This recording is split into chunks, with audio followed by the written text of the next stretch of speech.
بسم الله الرحمن الرحيم. هل أتى على الإنسان حين من الدهر لم يكن شيئا مذكورا إنا خلقنا الإنسان من نطفة أمشاج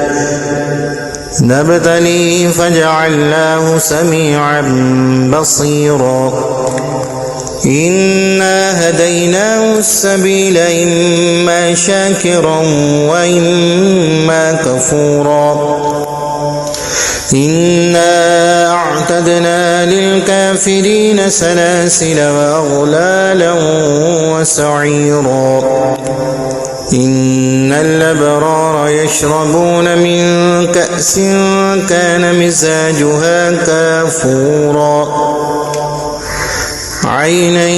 يشرب بها عباد الله يفجرونها تفجيرا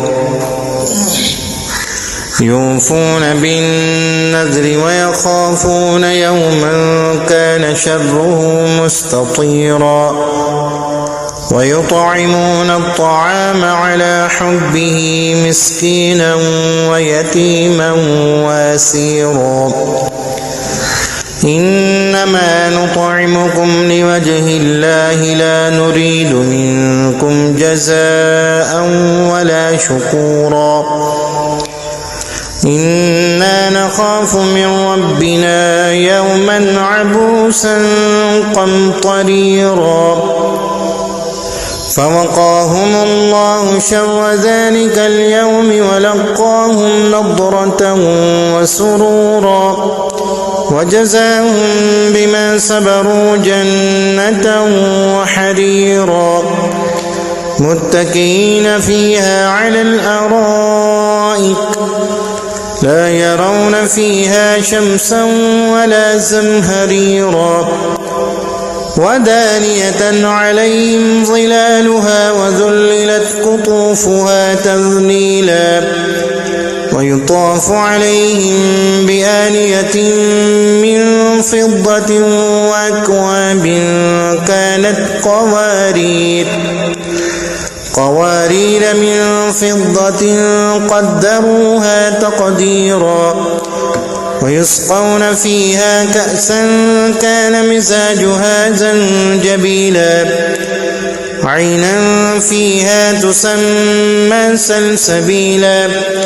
ويطوف عليهم ولدان مخلدون إذا رأيتهم حسبتهم لؤلؤا منثورا وإذا رأيت ثم رأيت نعيما وملكا كبيرا عاليهم ثياب سندس خضر واستبرق وحلوا أساور من فضة وسقاهم ربهم شرابا طهورا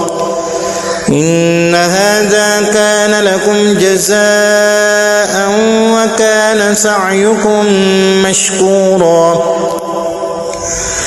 إنا نحن نزلنا عليك القرآن تنزيلا فاصبر لحكم ربك ولا تطع منهم آثما أو كفورا واذكر اسم ربك بكرة وأصيلا ومن الليل فاسجد له وسبحه ليلا طويلا إن هؤلاء يحبون العاجلة ويذرون وراءهم يوما ثقيلا نحن خلقناهم وشددنا أسرهم وإذا شئنا بدلنا أمثالهم تبديلا إن هذه تذكرة فمن شاء اتخذ إلى ربه سبيلا وما تشاءون إلا أن يشاء الله إن الله كان عليما حكيما يدخل من يشاء في رحمته والظالمين أعد لهم عذابا أليما.